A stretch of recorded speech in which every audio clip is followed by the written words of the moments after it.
안녕하세요. 네, 오늘 화요일이네요. 음, 오늘 하루도 잘 지내셨는지요? 먼저, 인사부터 하고 시작하겠습니다. 블루마운틴님, 안녕하세요. 시계님, 안녕하세요. 반갑습니다. 오늘 제가 올린 썸네일은 드디어, 원래 이게 어제 하려고 했는데 어제 하도 그 개혁신당 난리를 치는 바람에 오늘, 합니다. 22대 총선 특집 국힘편 12편. 조직의 핵심 두 가지가 일과 사람이라고 그랬잖아요. 근데 한동훈의 일과 사람 분리, 너무 훈련이 잘 돼 있다. 한동훈의 미스테리, 떻게 이런 훈련을 받았을까? 정말 이 여태까지 하는 그 말과 행동을 보면 정말 이걸 아주 철저하게 그 분리를 해서 잘 그 말과 행동을 하고 있습니다.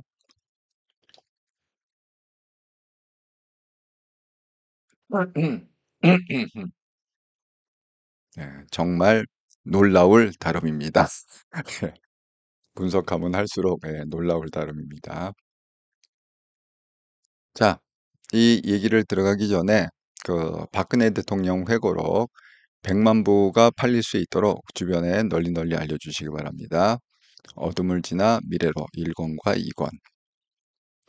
대한민국 모든 사람들이 그 지난 10년간의 진실을 알 수 있도록 이게 지난 10년간의 진실을 밝힌 책인데 그래서 그 진실 속에서 잘못한 사람은 당연히 벌을 받고 잘한 사람은 당연히 상을 받는 그런 그게 될 수 있도록 널리 널리 홍보해 주시기 바랍니다. 자, 그러면 이제 그 오늘의 얘기 22대 총선 특집 국힘편 12편 조직의 핵심의 두 가지 일과 사람이 있는데 한동훈의 일과 사람 분리 훈련을 너무 잘 돼 있다. 한동훈의 미스테리 어떻게 이런 훈련을 받았을까? 여기에 대해서 한번 나눠보도록 하겠습니다. 애국도리님 안녕하십니까? 오늘 뭐 그 제가 어제 방송을 했죠. 그 이준석과 이낙연 이건 완전 결별 수순이다. 그러는데 제가 어제 예고해 드린 대로 오늘 10시에 국회에서 이낙연과 김종민 의원이 기자 인터뷰를 했습니다. 거기서 죄송하다. 어, 사과했습니다. 죄송하다. 너무 급하게 이렇게 하는 바람에 정말 실수한 것 같다. 죄송하다. 그래서 독립선언을 했어요. 그냥 새로운 미래로 가겠다, 우리는. 그리고 그게 그 오늘이 20일이잖아요. 19일 날 어제 이미 그 중앙선관위에다가 그 정당 그걸 신청을 했더라고요. 그냥 새로운 미래로. 그래서 이미 어제 그 사단이 난 다음에 결심하고 어제 오후에 그 선관위에 그냥 새로운 미래로 등록을 하고 오늘 아침에 그냥 선언을 하는 헤어진다. 우린 따로 간다.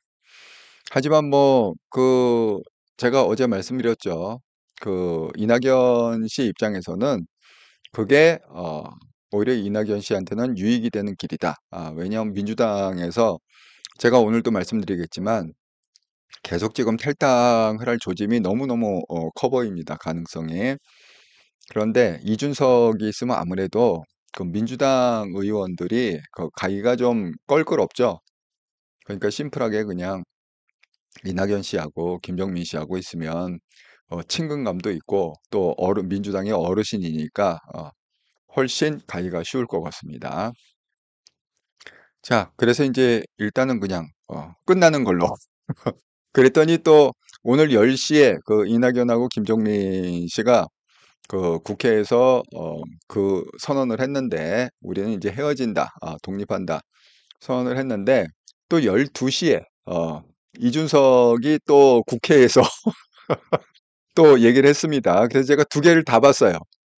실시간으로 봤습니다. 제가 10시 한다고 그래갖고 10시 거 보고 또 이준석이 뭐 12시 한다고 그래서 또 뭐 12시 거 보고 실시간으로 봤는데 왜 사람이 그 이 말과 행동에 이게 나온다고 그러잖아요. 또 영상이니까 얼굴 표정을 볼 수가 있잖아.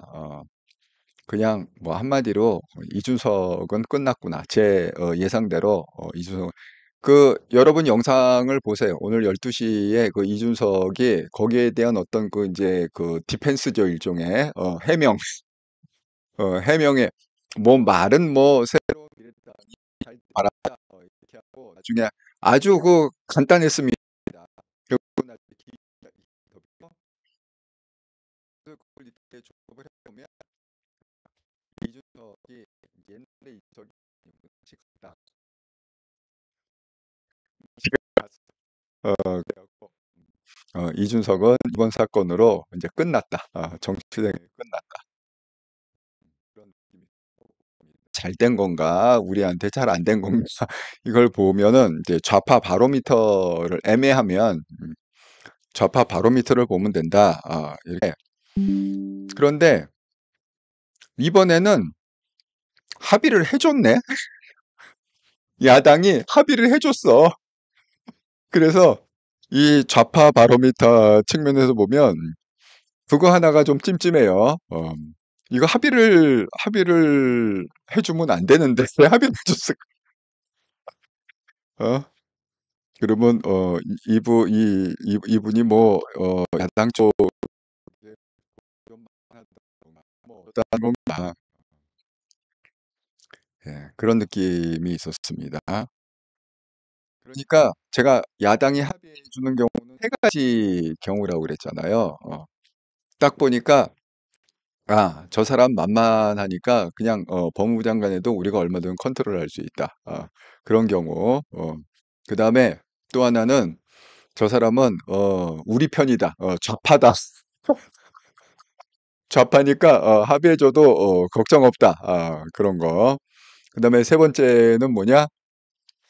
자기네들이 너무 많은 약점을 갖다가 법무부 장관이 쥐고 있기 때문에 괜히 여기서 그 엉뚱한 말 했다가 법무부 장관 때문에 뼈도 못 추린다. 그러니까 뭐 좌파들이 엄청 많이 약점을 잡힌 사람이 있을 거 아니야. 예를 들어 박지원 같은 그런. 예. 세 가지라고 그랬습니다. 셋 중에 어느 걸까요? 과연 셋 중에 어느 걸까요? 합의를 해줬다는 건데. 예. 자, 그래서 이제 우리가 뭐 미처 신경을 못 써도 일은 지금 뭐 팡팡 돌아가고 있다. 예. 자, 그럼 이제 오늘의 얘기를 갖다 좀 해보겠습니다. 지금 총선이 여러분이 좀 알기 쉬우라고 제가 이 파워포인트를 여러 장을 만들었어요. 예. 그러면 좀 이해하기도 쉽고 설명도 좀 빠르게 할 수 있으니까. 총선이 지금 D-50일 정도 남았는데 그 여야의 시스템 공천 초반 평가가 이렇게 다를 수 있을까? 너무 대비되는 지금 비교 분석입니다. 자, 먼저 한동훈 차기의 국민의힘 2월 오늘이 2월 20일이잖아요. 그러니까 현재까지 현황을 보면 국민의힘은 235개 선거구 중 절반에 달하는 133개 지역구의 공천 심사를 이미 완료를 했습니다. 오히려 민주당은 지금 훨씬 못 미칩니다. 국힘은 133개인데 민주당이 심사 완료한 게 뭐 80 몇 개라고 들었어요. 아주 턱없이 모자르는 숫자입니다. 그다음에 한동훈식 시스템 공천이 워킹을 했어요. 그래서 용산 대통령실 출신과 친윤등의 특혜를 사전에 차단했다. 공정성 및 투명성이 부각됐다. 시스템에 의한 윤 대통령님의 빅5 40년 친구인 석종현 씨도 컷오프가 됐습니다. 이 석종현 씨 컷오프 된 걸 보고 좌파들이 아마 그냥 깜짝 놀랐을 겁니다. 아무리 그래도 어, 대통령님의 40년 친구 석종현 씨를 아예 그냥 뭐 경선도 아니고 아예 시스템 공전에 넣어봤더니 컷오프 대상이다. 그래갖고 컷오프 발표를 그냥 과감하게 했습니다. 그래서 지금 국힘이 하고 있는 거는 완전히 한동훈식의 시스템 공천이 성공하고 있다. 그 다음에 단수 추천, 한 사람만 공천하는 거죠. 대상자의 용산 대통령실 출신 인사가 최소화하고 3명밖에 안 됩니다. 단수 공천을 그렇게 뭐 수십 명을 했음에도 불구하고 용산 대통령 출신의 인사는 3명밖에 안 된다. 그리고 우리가 잘 아는 권성동, 이철규, 박성민 의원 등 친윤 핵심 의원은 아예 단수 공천에 포함이 안 돼 있다. 그 다음에 현역 중진 의원들을 컷오프하는 대신에 지역구를 재배치한 전략. 그러니까 이게 당내 반발을 줄이고 전투력을 높이는 결과일 것 같다.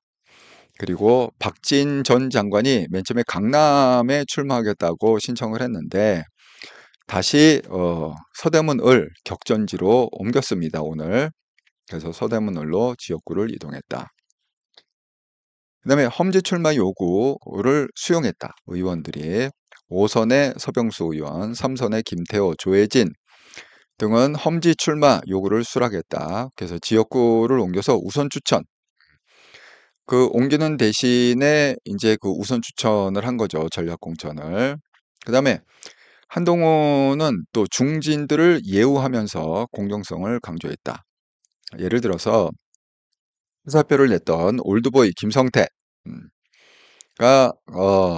그 컷오프가 되는 바람에 아주 반발을 했는데 결국은 한동훈이 설득을 시켰습니다. 김성태를. 네.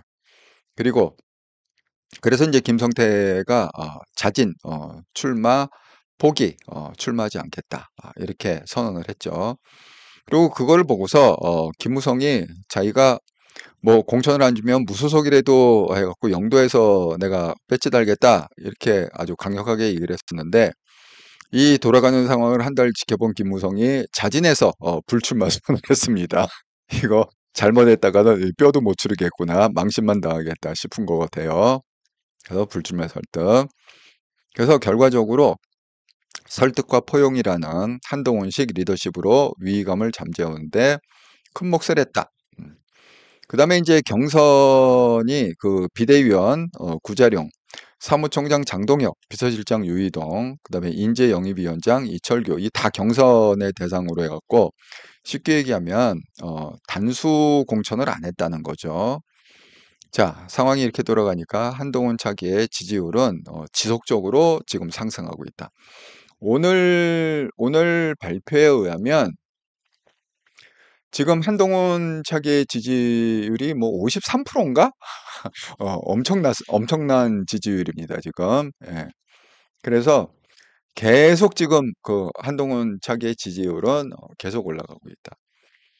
여러분, 이게 참 그 대단하다고 생각하는 게 뭐냐면, 아무리 그래도, 윤석열 대통령님의 그 40년, 친구인 그 석종현 씨, 그 정도는 뭐 그 단수 공천은 아니더라도 그래도 경선의 기회는 줘야 되는 거 아니냐.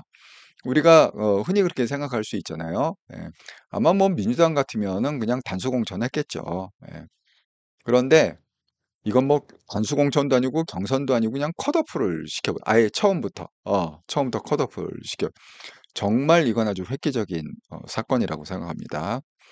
그리고 더 놀라운 사실은 뭐냐? 아니 최소한 그 자기 식구는 그 챙겨줄 만도 하잖아. 뭐 비대위원이라든가 아니면 뭐 인재영입위원장, 뭐 또 사무총장 이런 사람들은 굉장히 선거를 위해서 할 일이 많잖아요. 그러니까 지역구를 챙길 시간이 별로 없기 때문에 그걸 갖다 그냥 단수 공천을 줄 만도 한데 이게 너무 뜻밖에도 그 비대위원인 구자룡, 그다음에 사무총장 장동혁, 사무총장이 엄청 일이 많거든요. 그걸 다 일일이 제가 그랬잖아요. 그 오전 7시 30분에 매일매일 장동혁 사무총장이 기자 브리핑을 한다고. 그리고 비서실장 유이동. 여러분 그 유이동 아마 얼굴은 많이 보셨을 까요 왜냐하면 항상 도어 스패팅 할 때 그 뒤에 딱 써 있는 사람이 유이동 비서실장이야. 비서실장이 그림자처럼 쫓아다녀야 되니까 그러니까 또 지역구 챙길 시간이 또 없단 말이야. 그러면 당연히 어떻게 해야 돼? 당연히 그냥 조금 그 단수 공천을 줘서 그 이 일하느라고 지역구를 못 챙기니까 우리가 이렇게 생각하는 게 상식 아닙니까? 그런데 그 상식을 벗어나서 상식을 벗어나서 비대위원 중에 한 명도 단수 공천된 사람이 없어요. 뭐 사무총장 말할 것도 없이 경선, 그다음에 비서실장도 경선, 심지어는 인재영입위원장도 경선. 정말 정말 어떻게 보면 대단하다고 볼 수도 있고 어떻게 보면 정말 냉정한 사람이다. 일과 사람을 갖다가 너무 칼같이 이거를 갖다가 분리를 시켜 놓는다 지금. 너무 칼같이. 그래서 이 지금 그 133개 지역구에 이제 공천 심사가 완료됐는데 그러면 이제 그 단독으로 공천된 사람과 또 경선할 사람과 이렇게 쭉 이렇게 명단이 쭉 나왔잖아요. 그 언론 신문에 보면 이렇게 쭉 나오는데 자관 그걸 보고 사람들이 정말 경악할 정도로 그렇게 지금 한동훈 차기를 칭찬하고 있습니다. 제대로 된 공천이다. 반면에 그럼 그 이재명이 당대표로 있는 그 민주당은 지금 어떤 상황이냐 하면 이렇습니다. 이재명 당대표의 더불어민주당 오늘 2월 20일 현재까지 현황은 이렇습니다. 현역 의원들의 불만이 터져 나오는 등 공천 갈등이 극에 달하고 있다. 무더기 여론조사로 갈등 최고조, 홍영표 인천 부평을 홍기원 경기 평택갑 의원 등 다수의 친문 인사들이 배제된 후보 적합도 여론조사가 해당 지역에서 실시됐다. 이수진 서울 동작을 의원이 뭐라고 그랬느냐? 지도부는 여론조사가 해당 지역에서 지도부는 여론조사는 서로 안 돌렸다고만 하고 책임도 안 지고 있다. 이렇게 가면 서울 선거는 망한다. 이재명 대표 얼굴로 총선을 치를 수 없다. 이게 최초로 이재명 대표를 최초로 깐 아주 강력하게 이재명 대표를 간 최초의 인물이 누구냐? 서울 동작을에 지금 나오고자 하는 그 이수진 의원입니다. 정말 대놓고 반기를 든 상황이죠. 그다음에 현역 의원 하위 평가 20% 통보가 됐는데 지금 그게 본격화되면서 추가적 연쇄 탈당 우려되는 상황입니다. 예를 들어서 사선의 국회 부의장인 김영주 의원이 임혁백 공간위원장에게 하위 20% 통보를 받았다며 이재명 사당화를 비판하고 탈당을 전격 선언했습니다. 또 박용진 의원 오늘 다 이거 인터넷에 써 있어요. 영상으로 그 기자회견한 내용이 다 떠 있습니다. 예. 박용진 의원, 그다음에 유영찬 그 뭐 공정거 상식인가 4인방 중에 그 유일하게 잔류한 사람이죠. 유영찬 역시 하위평가 10% 통보를 받았다고 억울함에 기자회견을 했다. 그 다음에 586 운동권 용태, 그 다음에 친문 책임론. 이 친문 책임론은 누가 도대체 윤석열을 대통령으로 만들었느냐? 친문이 책임져야 된다. 뭐 이런 거죠. 그 다음에 사법 리스크, 공천 여부 등이 계속 지금 불씨가 남아있다. 그 다음에 이재명 대표 밀실 공천 논란. 이게 또 아주 난리가 났잖아요. 사천이라고 해갖고 그 사조직으로 밖에서 지금 끼리끼리 만나갖고 거기서 공천을 정한다. 그래서 밀실 공천이다. 그런데 현역 평가 하위 31명 중에 무려 28명이 비명이다. 3명 빼고 28명 하위에 그러니까 대부분이 하위의 90% 정도가 다 비명계라는 겁니다. 그래서 공천 학살 의혹이 증폭되고 있다. 그리고 이재명 대표의 지지율은 지속적으로 하락 추세를 그리고 있다. 지금 이 민주당은 완전히 복잡해졌어요. 지금 상황이. 예. 그래서 제가 얘기했잖아요. 이재명의 관심사는 민주당이 뭐 망하고 흥하고 이런 거에 관심이 있는 게 아니라 방탄, 오로지 기준이 딱 하나야. 이재명 씨는 기준이 딱 하나야. 내가 어떻게 하면 효과적으로 방탄을 할 수 있을까? 이 기준 때문에 뭐 무슨 시스템이고 자시고 이게 필요 없는 거야. 그러니까 방탄을 해줄 사람을 가능하면 국회의원 배지를 달게 해줘야 돼. 그러니까 가장 측근들, 정말 이제 찐 이재명이라고 부르는 사람들이 다 배지를 달아야 되는 거야.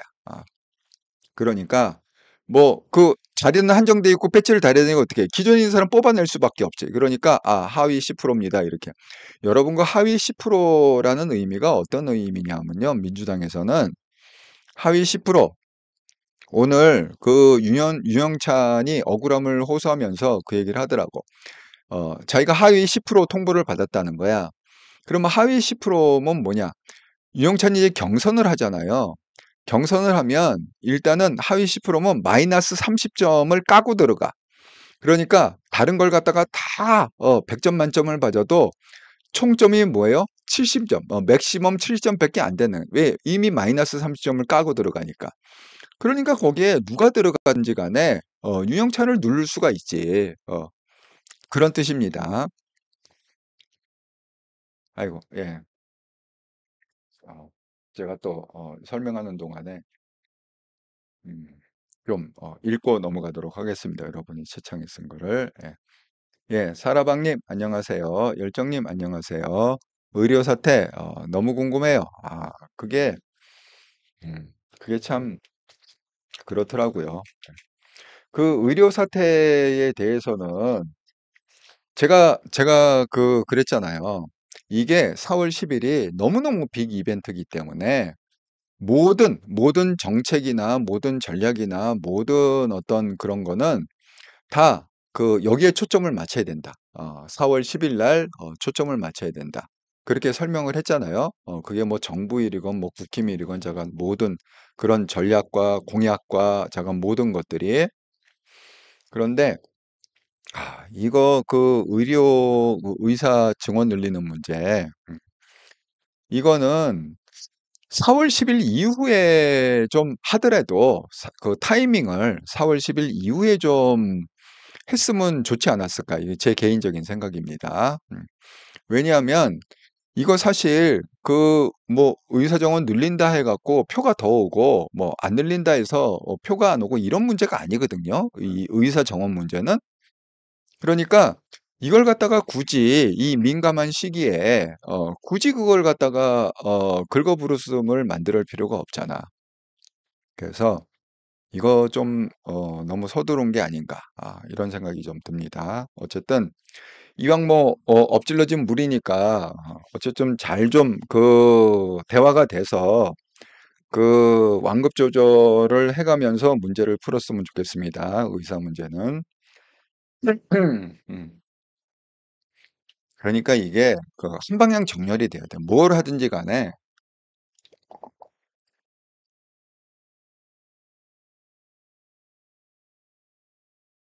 제가 볼 때는 복지부에서 그러니까 그렇잖아요. 대통령이 모든 걸 다 전문가가 될 수는 없잖아. 그러면 그 책임지는 각 분야별로 책임지는 뭐 국방부, 복지부 뭐 쭉 있잖아요. 이렇게 행안부 이런 부서가 쭉 있잖아요. 그 장들이 제대로 이게 딱 그걸 바라보고 제대로 조언을 해줘야 되는데 저는 이거 복지부 장관이 이거 조언을 잘못한 거라고 생각합니다. 그거는 선거하고 아무 도움이 안 되는 얘기예요. 그 의사 정원 문제는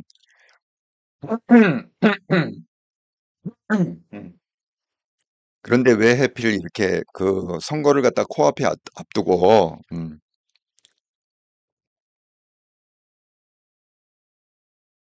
이런 사단을 갖다가 벌이는지 저는 복지부 장관이 대통령 보좌를 좀 잘못한 게 아닌가 이런 생각이 듭니다. 예, 송송TV님 안녕하세요. 매일매일 기다립니다. 이거 감사합니다. 유로게이님 안녕하세요. 림선영님 안녕하세요. 모른나주마님 안녕하세요. 유로게이님, 국힘의 그 인천 연수을 민경욱 전 의원 공천 탈락은 4.15 총선 이슈를 국회로 끌어들어오는 것을 막으려는 것으로 보여 안타깝네요. 민경욱 전 의원이 지역구 관리를 잘한 것으로 알려져 있었는데 우파가 배제되는 것은 아닌지 되짚어 보아야 할 듯하네요. 이거는 뭐 제가 지금 오늘 말씀드린 대로 이게 시스템 공천이기 때문에 민경욱 의원이 이게 그 뭐죠? 지역구 관리를 잘하고 안 하고는 여러 팩트 중에 하나죠. 결국은. 예. 여러 팩트 중에 하나입니다. 그리고 예를 들어서 민경욱 의원 같은 경우에도 그걸 갖다가 재심을 해달라라고 청구할 수 있다고 해요. 예. 그 시스템 공천이 그런 거잖아요. 사람이 완벽할 수 없으니까 이렇게 했는데 거기에 도저히 이걸 갖다가 내가 이해할 수 없으니까 다시 이걸 갖다가 리뷰를 해달라. 이런 제도도 있습니다. 국힘 안에. 그래서 그 재심을 신청하면 됩니다. 아마 뭐 재심 신청한 걸로 알고 있어요. 예. 그러니까 우리가 제가 설명했잖아요. 석종현 씨, 이 윤석열 대통령의 40년 친구, 그리고 윤석열 대통령 측근 중에 빅5 안에 들어간다고, 다섯 손가락 안에 들어가는 그 40년 지기 친구도 그냥 컷 어플을 시킬 정도면 그 시스템 공천이라는 그 틀이 얼마만큼 정교하게 돼 있는가를 우리가 짐작할 수가 있습니다. 여러분, 김무성 같은 사람이 왜 자기가 스스로 알아갖고 불출마 선언을 하고 그랬겠어요? 그 돌아가는 분위기가 정말 심상치 않으니까 그런 거거든. 그러니까 저는 그렇게 생각합니다. 딴 때는 몰라도, 지금 그 한동훈 장관과 지금 그 공관위원장이 움직이는 그 시스템에 대해서는 정말 신뢰할 만하다. 이렇게 생각합니다. 그래서 민경욱 씨가 만약에 뭐 재심을 해서 안 되면 저는 그 안 될 만한 이유가 충분히 있었다. 이렇게 생각합니다. 재심해서 이제 또 되면 또 될 만한 이유가 충분히 있었다. 그러니까 지금 한동훈이 지금 하고 있는 이 시스템 공천은 우리가 신뢰할 만하다. 저는 그렇게 생각합니다. 왜냐하면 증거가 있잖아. 133 그 지역구를 한 그 증거가 있잖아. 아니, 김태호 같은 사람이 뭐가 아쉬워 갖고 뭐 양산 가라면 예, 알겠습니다. 양산 가갖고 최선을 다해 이렇게 얘기를 할 사람들이 아니잖아. 여러분 우리가 김태호를 알잖아. 우리가 한때 김태호 씨가 뭐예요? 대통령 후보로 꿈꾸던 사람이 김태호잖아요. 한때.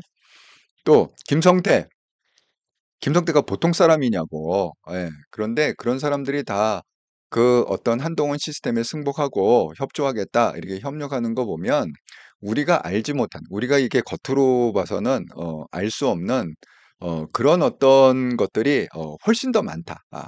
그러니까 우리는 이제 그런 사람들을 보면서 그걸 할 수 있다, 이렇게 생각합니다. 예. 제가 민경욱 씨를 뭐 특별히 좋아하거나 특별히 싫어하거나 이런 사람은 아닙니다. 하지만 뭐 부정선거를 갖다가 뭐 주구장창 외쳤다 해갖고 그 사람이 우파다. 저는 그렇게 또 생각은 안 합니다. 예.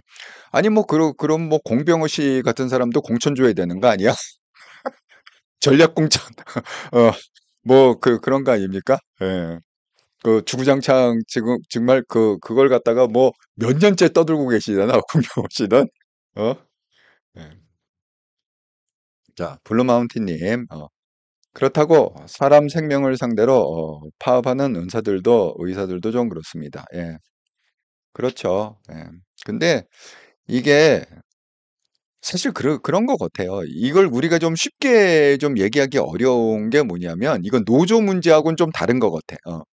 노조들은 기존에 이제 기득권을 갖다가 충분히 뭐 그렇게 누리면서 그걸 갖다가 안 뺏기려고 이렇게 하는 그런 거고, 그 의사들이 걱정하는 이제 그런 것 중에 뭐냐면 뭐 논리는 이거잖아요, 지금.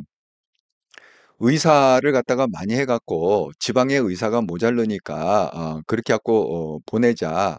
이렇게 해 갖고 정원을 갖다 늘리면 지방에도 당연히 의사가 많아질 거 아니냐. 그럼 이게 좀 어느 정도 그 도심과 지방의 그 밸런스가 될 거 아니에요. 뭐 이런 논리인 것 같아요. 그 논리는. 그런데 우리가 그 생각해 보자고. 제가 그 3월 3일 날 왜 그 컨설팅 한다고 그랬잖아요. 그 멤버십 컨설팅. 그 내용에 이게 들어가 있습니다. 어떤 분이 어떤 분이 이메일로 그 컨설팅 요청을 했어요.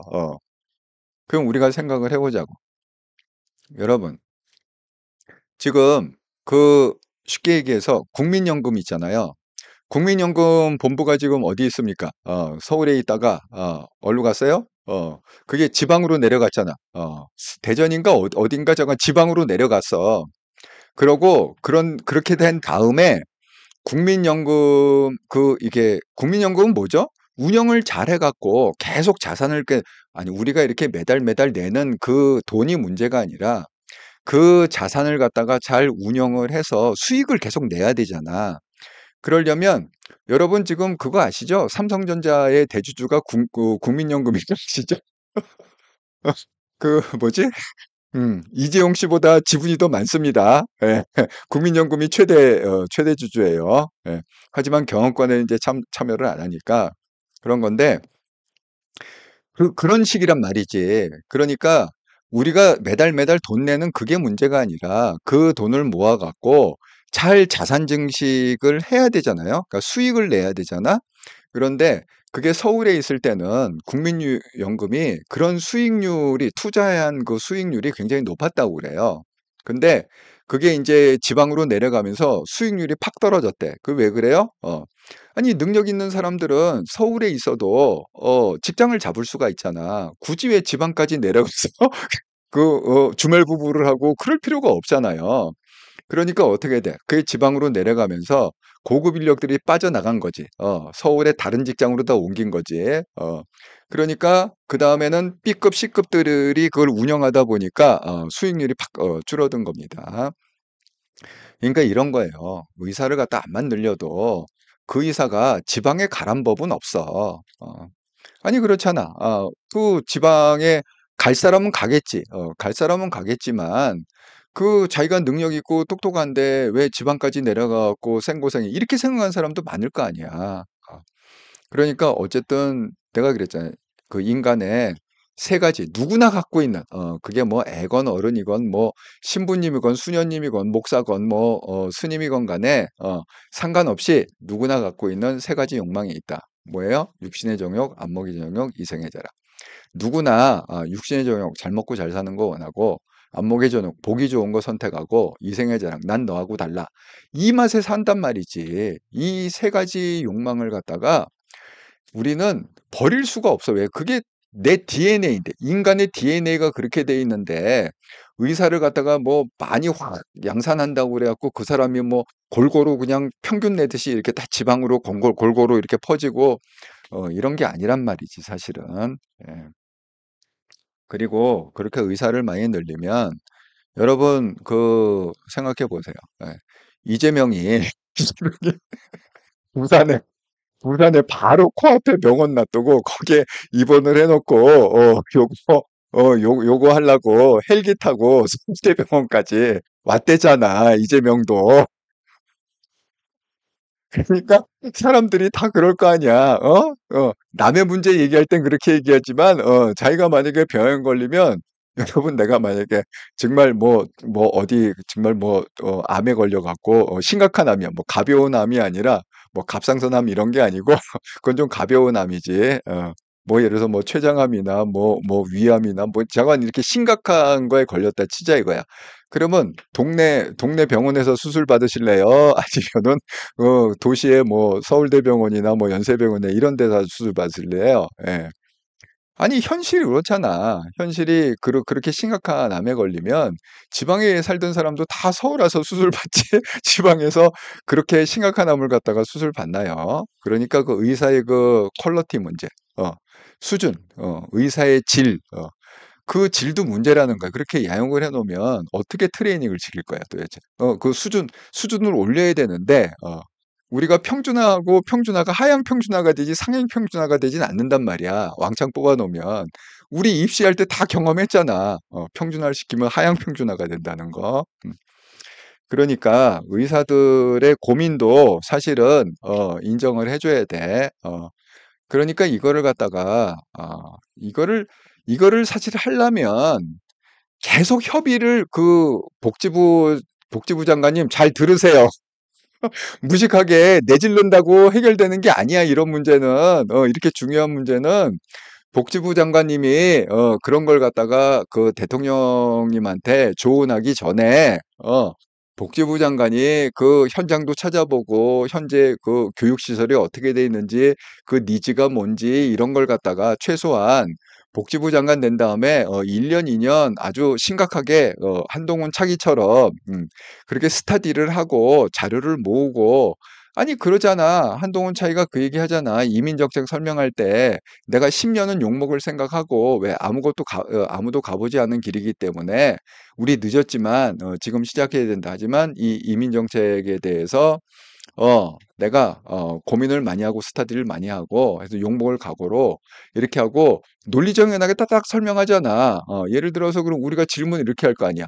아, 그럼 교육 문제는 어떻게 해결할 거예요? 그 의사 질을 높이는 건 어떻게 해요? 그럼 한동훈 차기는 다 답이 있어. 이렇게 해결할 거라고. 이민 정책 그럼 이렇게 되면 어떻게 저렇게 될 때 엉해. 그러면 다 답변을 해. 아주 논리적으로. 그 듣는 사람들이 아, 정말 그렇게 하면 되겠네 하고 설득이 되는데 지금 그 복지부 장관이 그냥 내질러 놓은 거는 그게 아니잖아, 지금. 응? 그러니까, 저는 좀 복지부 장관이 대통령 보좌를 잘못, 결론은. 예. 그래서 어쨌든 이 문제가, 그냥 그 힘으로 밀어붙일 것도 아니고, 그 현장에 계시는 그 의사분들, 그런 분들하고 잘 협의해서 다시금, 그 접촉점을 찾아야 된다. 합의점을 찾아야 된다. 그렇게 저는 생각을 합니다. 그리고 왜 이 민감한 시기에 이 나라의 운명을 가를 이 이벤트를 앞두고 왜 이걸 굳이 이걸 지금 터뜨리냐 말이야. 그 정신이 있는 거야, 없는 거야, 도대체? 어? 그러니까 나라 생각은 안 하고 자기 임기 동안에 내가 이런 실적을 했다. 이거 그거 뭐 하려는 거야? 뭐야, 도대체? 어? 아니, 사람이 생각을 하고 행동하기 전에는 생각을 하고 큰 그림 안에서 움직여야지. 왜 이게 툭 튀어나오냐고. 지금 큰 그림으로 잘 흘러가고 있는데 왜 이렇게 툭 튀어나와 갖고 왜 그걸 구설수를 만들고 그걸 갖다가 왜 그런 식으로 얘기하냐 말이지. 응? 그런 사람은 이 중요한 자리에 오래 놔두면 안 된다고 생각해요. 윤석열 대통령이 잘하잖아. 실책. 어, 도저히 넌 능력이 안 된다 하고 딱 잘라내잖아. 그러니까 그거는 이제 이번이 정리가 되면 이번에 압승을 하면 다시 다시 이렇게 뭐야 내각을 갖다가 다시 짜갖고 그렇게 해서 그 협상을 잘 해야 될 문제라고 생각합니다. 그러니까 사람은 변하지 않으니까 그럴 경우에는 사람을 바꾸는 게 제일 빠른 솔루션이에요. 자, 아, 블루마운틴님, 의사들의 권위적인 태도도 변해야 할 문제입니다. 예, 그렇죠. 근데 사실은 그 의사들이 옛날보다는 많이 친절해졌어요. 이쪽이 아니라. 이 세브란스 병원에 제 주치의가 있는데 제가 한국 갈 때마다 항상 만나거든요. 예. 음, 정말, 정말 이렇게 미안할 정도로 자꾸 물어봐. 뭐 더 궁금한 건 없냐? 없죠? 음.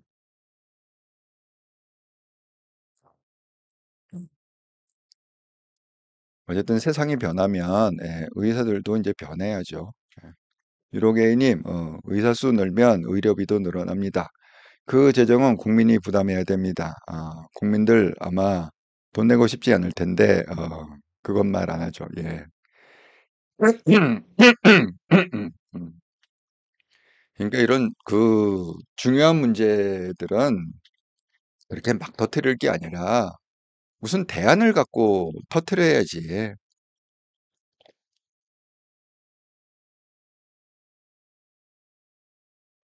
지금 그 보건복지부 장관이 이걸 터트려 놓고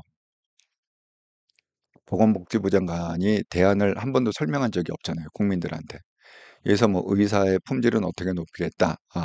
그다음에 지방에 그 의사들을 골고루 배분하는 문제는 뭐 어떤 식으로 하겠다. 여기에 대해서 아무 대안이 없잖아. 그냥 터트리고 그냥 본인은 뒤로 빠져 있는 상태잖아. 그리고 뭐 밀어붙이라는 식으로. 그러니까 그런 사람들이 공직에 있으면 안 됩니다. 예. 그 한동훈 제가 오늘 설명을 하겠지만 이거는 한동훈 차기하고는 너무 패러다임이 달라. 그런 패러다임이 너무 달라. 예? 오들레님, 20년 전만 해도 레지던트들이 인턴을 조인트 가는 거였어요. 음, 음. 왜, 왜 조인트를 까는지 아세요? 걔네들이, 수술하다 졸아. 손으로 만질 수는 없잖아. 감염이 되니까. 그러니까 남은 게 뭐야? 발이 남았잖아. 그러니까 발로 톡. 정말 의사들이 고생 많이 합니다. 예. 오들레님, 한 방에 2,000명 늘리는 건 너무 많아 보여요. 예. 정말 무식하면 용감하다고. 음. 아니 어떻게 의사 정원을 늘리는 게 한 방에 2,000명씩 그렇게 예?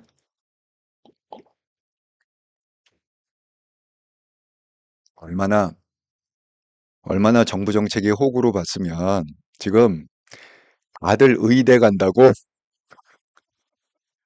다, 지금 다 때려치고 다시 입시 본다는 거 아니야?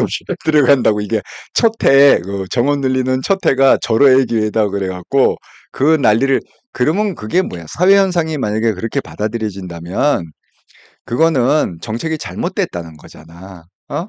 우리가 이 바로미터를 보라고 바로미터를 내가 그랬잖아. 법무부 장관이 이게 야당이 반대를 해야 되는데 왜 그걸 합의를 해갖고 청문회 왜 합의를 해줬을까? 그게 좀 찜찜하다 그랬잖아요. 아니, 덕후재수에서 발표를 딱 했는데, 사회 현상이 직장 때려치고, 뭐, 잘 다니던 그 대학생들, 대학원생들, 그거 다 때려치고 지금 의대 지금 들어간다고 다시 그 수능 공부를 한다는데, 아니, 그게 정상적이에요, 지금? 그런 게 정상적이냐고. 그러면 빨리 반응이 이렇게 오면은 이게 뭐가 문제가 있구나 하고 빨리 자기 실수를 빨리 인정하는 것도 좋은 거야. 복지부 장관님 잘 들으세요. 제가 컨설팅을 20년 넘게 했다고 그랬잖아. 그러니까 본인이 실수했으면 실수도 빨리 인정하고 바로 잡는 게 그게 괜찮은 사람이지. 예. 오들레님 로스쿨 처음 생길 때처럼 응시가 정치인들 자녀들이 의대 갈 나이가 됐죠. 아이고 그러니까 세상이 이렇게 돌아가면 안 됩니다. 예. 자, 그래서 어쨌든 간에 지금 이재명 당대표가 이끌고 있는 더불어민주당의 공천은 완전히 지금 그 방탄 공천이에요. 그러니까 뭐 그 민주당이 무너지건 어쨌든 건 오로지 방탄. 그러니까 이재명 입장에서는 과반을 안 잡아도 돼. 안 잡아도 돼. 지금 이재명 입장에서 그 필요한 그건 뭐냐? 완전히 자기를 갖다가 철통같이 방어해줄 국회의원들만 있으면 돼. 설사 그게 과반 의석을 못 잡더라도 이재명이 한번 당했잖아요. 언제 당했어요? 부적격 부심할 때 설마 이거를 갖다가 통과시켜 주랴. 뭐 국힘이야 다 그 뭐 가서 심사받아라 이렇게 찍겠지만 설마 민주당에서 표가 일로 넘어가랴. 이거를 생각했었는데 그게 넘어가 자기가 죽다 살아나왔잖아. 어? 그 구속적 부심을 갖다가 살아나왔잖아. 그러니까 그렇게 생각한 거야. 과반이 안 되더라도 지금 그 예상을 하면 이재명 친위 부대를 갖다가 국회의원을 갖다가 만약에 100명만 만들어도 완전 철옹성입니다. 100명만 만들어도 철옹성이야. 그러니까 제가 모든 자리를 갖다가 친 이재명계 후보를 갖다가 세워 갖고 어떻게든 친이 뭐 100명이 아니면 어때? 뭐 80명? 60명? 60명이라도 특공대 조직으로 배지 60명만 하면 걔네들이 뭐 무식하게 뭐 당사 점검하고 의사봉 잡아채고 행동대 돌격대로 무식하게 막 하고 뭐 장애투쟁하고 그 개딸들이 하는 방식으로 막 해 갖고 난장판을 만들 수가 있어. 그러니까 그 진짜 찐 이재명계 정말 자기를 위해서 목숨을 걸 수 있는 그런 사람들 중에 국회의원 배지를 가능하면 많이 달게 하는 게 목적이지 뭐 이러저런 사람들 뭐 이런 거는 원치 않아. 그러니까 지금 이 방법을 쓰는 거예요. 이렇게 얘기한다고 그래서 이재명이 눈 깜짝하느냐? 절대 그렇지 않다는 거예요. 그래서 제가 어제 말씀드렸잖아요. 아직 그 비례 위성정당 만드는 그 비례 선거제 그게 연동제가 확정이 된 게 아닙니다.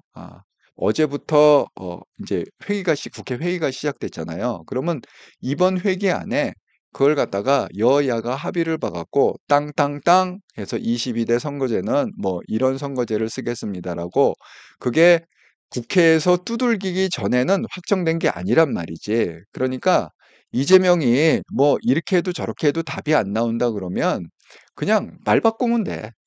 이재명 뭐 말 바꾸는 게 뭐가 어려워. 그냥 욕 한번 그냥 간단하게 뭐 욕 먹는 거 눈 하나 깜짝 안 하잖아, 이재명이. 그러니까 그냥 연동형 말고 그냥 우리는 다시 병리평으로 간 국회 통과를 갖다가 왜 병리평은 지금 국힘이 주구장창 지금도 병리평으로 가자는 거거든 국힘은. 그러니까 그냥 못 이기는 척하고 그냥 병리평으로 간다. 이렇게 그냥 얘기하고 가면 돼. 왜냐하면 병리평으로 간다는 게 어려운 문제가 아니에요. 그 병리평으로 지금 그 국힘의 국회의원이 한 120명 정도 되잖아. 그럼 과반이 150명이잖아. 그러니까 친이대, 친 이재명계 그 국회의원이 많이 필요한 것도 아니고 그 법을 통과시킬 때는 과반 이상 통과하면 되니까. 그러니까 뭐 120명 플러스 31명만 있으면 되잖아. 그러니까 그 31명은 못 추리겠냐고. 그러니까 그냥 그 31명만 미친 척하고 그냥 병리평으로다가 딱 선거를 하면 그냥 병리평 되는 거야.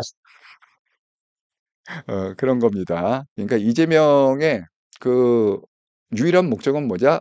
개인의 방탄이다. 그 방탄을 갖다가 언제까지 끌고 가야 된다? 3년까지는 끌고 가야 된다. 왜? 대선. 그래서 대선 후보로 나가서 다시 한번 판을 갖다가 뒤집어야 된다.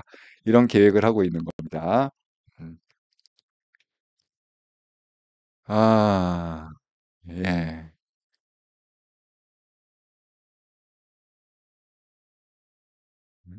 예, 예, 예. 블루마운틴님, 제 주변에도 의사한다고 사수하는 자녀도 있어요. 아니, 지금, 나래도 하겠어. 내가 젊으면, 내가 젊으면, 아니, 대한민국의 의사 정원이 갑자기 2,000명이 더 늘어났는데, 그러면 기존에 있던 정원 플러스 2,000명이면 도대체 그냥 웬만하면 다 뽑아준다는 거잖아. 그 얼마나 좋은 기회야. 그냥, 나도 뭐 삼수하겠어. 삼사수할 것 같아. 내가 젊었으면. 예. 열정님, 좌파 복지부 공무원들이 의도적으로 함정에 빠뜨린 정책이라는 의견이 있더라고요. 예. 아니, 이거는, 뭐가 좀, 잘못된 거예요. 이게 정상적인 게 아니야. 너무 서둘렀거나, 그냥 질러버리고 아무 대안 없이 질른 거든지, 예, 이거 좀 이상합니다. 이번 정책은. 또 이렇게 민감한 시기에, 선거를 갖다 50일 앞두고 이 난리를 꼭 쳐야겠냐고. 1호개님 의사 정원 때문에 사교육 시장이 과열이 되었습니다. 대통령이 킬러 문항 없애며 사교육 잡으려고 한 것을 지금 완전히 과열되어 오히려 사교육 시장이 엄청 커지고 있습니다. 그러니까 과외, 학원 뭐 이런 거, 의대 속성과 그런 거 만들만 하네. 의대 속성과. 복지부 장관, 조기용은 전혀 안 나타나고 차관이 다 하는 일이네요. 저도 그 얘기 봤어요. 아니, 뭐 하는데 복지부 차관이 나서서 뭘 해명을 한다는 거야? 그래갖고, 아니, 그럼 장관은 뭐 하는 거야 도대체? 왜 지가 터뜨려 놓고 왜 지는 슬쩍 빠지고 있어? 그런 생각했습니다. 매우 심각합니다. 성급한 비올 수 있는 이슈가 되었습니다. 몇 달 전 잡았어야 할 일이 이렇게 키웠네요. 예. 블루마운틴님, 모르는 사람들은 제명이가 구속이 안 되는 거 보니 정말로 죄가 없는 거 아니냐고 답답한 소리 하는 사람들이 꽤나 있어요. 그 콩깍지가 씌우면 뭐 어쩔 수 없지 뭐. 예.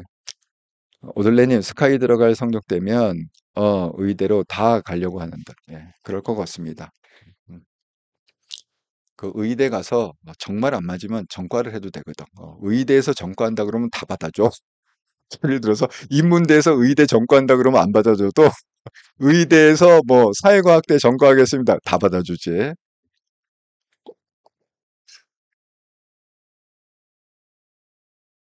자, 그렇습니다. 상황이. 자, 그러면 이제 우리가 좀 생각을 해봐야 될 게 지금 상황이 이렇다고 그랬죠? 예. 자, 그러면 이제 이게 왜 이렇게 지금 현격한 차이를 보이고 있느냐? 이게 결국은 한동훈 차기와 이재명 대표의 근본적인 차이라는 거죠. 그게 뭐냐면 제가 그랬죠. 조직에는 일과 사람이 있다. 그런데 한동훈 차기는 이 일과 사람을 분리해보는 훈련이 돼 있다. 제가 그랬잖아요. 우리가 인생에 성공하려면 일과 사람을 반드시 분리해서 보는 훈련을 하라고. 근데 한동훈 차기가 이게 너무 잘 돼 있는 거야. 자, 제가 설명하자면 이렇습니다. 여러분 그 일을 할 때 예를 들어서 어디에 어, 그 물건을 판다. 그랬을 경우에 물건을 그 사는 쪽에서는 딱 두 가지만 본다고 그랬잖아요. 품질 좋고 가격 싸면. 품질 좋고 상대적으로 가격이 싸면 뭐 쓰지 말라 그래도 당연히 그거 사죠. 예. 그런데 그 두 가지로 경쟁을 해서 설득을 해야 되는데 그게 아니라 거기에는 관심이 없고 뭐 품질이 어떻든 뭐 가격이 어떻든 그건 관심이 없고 음 아이고 저 뭐야 광주 광주 무슨 동이 제 고향입니다. 뭐 이렇게 우리는 지연 따지고 고향 따지고 또 학연 따지고 저 뭐 대학에 몇 학번이세요? 제가 뭐 몇 년 선배입니다. 후배입니다. 이렇게 해 갖고 관계로 이걸 갖다가 그래서 우리 소개받고 들어가잖아요, 이렇게. 누구를 만날 때 그냥 가서 만나는 게 아니라 "야, 거기 아는 사람 없냐? 아는 사람 없냐?" 그러면 꼭 우리 첫 얘기가 뭐죠? "아, 저 아무개 소개로 왔습니다." 그럼 그분하고 친하세요? "아이고, 제 절친입니다." 그러면 이제 대화가 막 풀려. 그렇게 해서 그 일을 갖다가 관계로 풀려고 한단 말이야. 그런데 그 일을 관계로 풀면 그게 오래 못 가는 거야. 오래 못 가요. 그러니까 이 공천도 똑같은 거예요. 그 그전에 그 공병호 씨가 뭐지? 그 비상대책위원장으로 갔었잖아. 그게 그 당 이름은 뭐야? 어쨌든 이쪽 당이야. 국민 쪽, 국힘 쪽 당 계열이야. 이름은 다르겠죠. 그런데 그렇게 그 정의롭고 막 그렇게 막 일과 사람을 갖다가 칼같이 구분할 것처럼 뭐 보이던 그분이 결국은 그 뭐야? 그 비상대책위원장을 맡으면서 거기다가 자기 뭐 딸의 친구인가? 그걸 갖다가 집어넣어 갖고 그게 문제가 됐잖아요. 그러니까 오히려 설사 친구 딸이 능력이 충분히 있다 하더라도 자기의 어떤 그 위치나 그런 거 보면 거기에 부르면 안 된다는 거지. 왜? 외부에서 볼 때는 객관적으로 볼 때는 '아니 이거 저 뭐야?' 그럼 예를 들어서 지금 한동훈 비대위원장이 자 비대위원장 된 다음에 그 진 변호사 와이프의 뭐 동생이나 동생이나 와이프의 친구나 아니면 뭐 아는 사람 관계된 사람을 갖다가 그 비대위원회 만약에 넣었다가 치자 이거야. 세상에 비밀이 어딨어. 그러면 좌파들이 다 그 일일이 비대위원회 그 신상을 갖다가 다 분석을 할 거 아니야. 그러다가 이거 와이프 쪽에 끈이 있네. 그러면 그게 제대로 일이 되겠냐고. 그러니까 설사 능력이 있더라도 그런 사람은 의도적으로 배제하는 게 맞다 이런 거예요. 예. 그래서 이게 우리가 그 일을 할 때는 이 관계, 일, 그 일과 사람이 있는데 절대 일을 관계로 풀면 안 된다. 제가 이 얘기를 굉장히 강조했습니다. 일은 뭐라고 해야 되냐? 일은 시스템을 만들어서 돌려야 된다. 그래서 일은 뭐야? 결판이 딱 나게 돼 있어. 잘했다, 못했다로. 이게 성공했느냐, 실패했느냐가 딱 나오게 돼 있거든. 어, 그러니까 뭐야? 일은 그 시스템을 갖다가 계속 매니지먼트를 해줘야 돼. 관리를 계속 해줘야 돼. 그게 제대로 된 그 일입니다. 그러면 사람은 어떻게 되느냐? 사람은 관계로 돌린다. 근데 관계를 돌리다 보니까 나한테 뭐가 필요해? 인격과 성품이 필요해. 왜? 사람들이 이게 사람 관계가 이게 쉽냐고. 그러니까 많은 그 인내심과 또 많은 그 사랑과 또 품어야 되고 그걸 갖다가 또 애틋하게 생각하는 마음이 자비하는 마음과 용서하는 마음과 그런 어떤 인격적인 게 이렇게 내가 내공이 있어야 사람을 그렇게 품을 수 있는 거야. 그러니까 결국 사람은 어떻게 끌고 가야 되냐? 리더십으로 끌고 가야 되는 거야. 제가 이걸 설명했습니다. 그래서 우리가 성공하려면 어떻게 된다? 일과 사람이 있는데 이걸 반드시 이게 섞지 말고 반드시 분리해보는 훈련을 해야 된다. 근데 그 분리해보는 훈련을 갖다가 한동훈 차기는 너무너무 완벽하게 잘 돼 있는 거야. 훈련 자체가 너무너무, 그러니까 쉽게 해서 사심이 없어. 사심이 하나도 없어. 한동훈 차기는. 근데 이재명은 왜 그렇게 지금 헤매고 있느냐? 이걸 갖다가 자기 방탄이라는 그 사심이 있는 거야. 그 관계 때문에 대부분 지금 공천 주는 사람들이 뭐예요? 자기를 갖다가 변호했던 변호사들을 다 공천을 주고 있잖아. 그겁니다. 예. 믿을 사람이 이제 그렇게밖에 없잖아, 지금. 자, 지금 그런 상황입니다. 그래서 이 일과 사람, 이거를 우리는 철저하게 우리가 성공하려면 한동희 창의처럼 철저하게 분리해서 보는 훈련이 돼야 된다. 그 얘기입니다.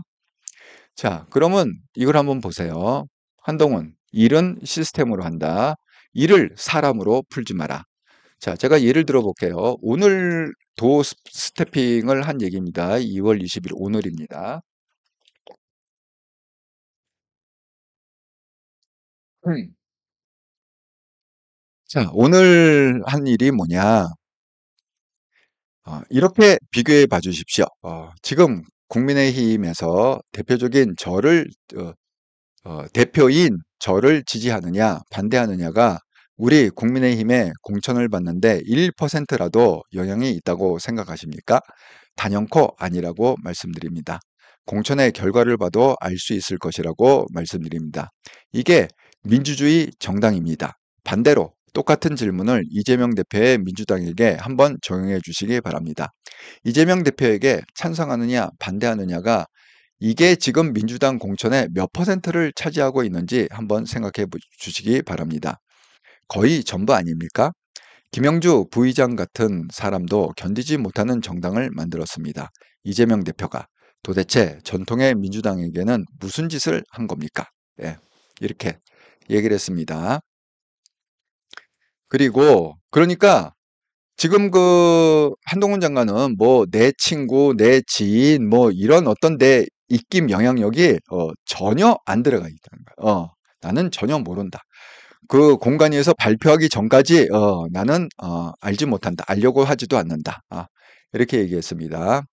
그리고 이것도 이제 오늘 얘기한 건데 이게 어디서 얘기한 거냐면 그 오후에 그 광진구 화양동에 갔습니다. 그래서 시민안전대책 해갖고 국민의힘 현장 공약 발표를 한다. 그래서 직접 광진구 화양동을 방문해서 거기 사람들하고 만난 그 영상이 있어요. 예, 그것도 제가 처음부터 끝까지 여러 번 돌려봤는데 거기서 가장 인상 깊었던 게 뭐냐? 연쇄 성폭행범에 대한 얘기를 했습니다.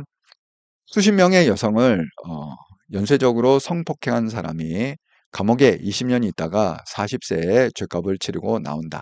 우리 시스템 하에서는 가능한 얘기인데 이게 되게 이상한 얘기거든요. 그런 놈은 나오면 안 되는 거예요.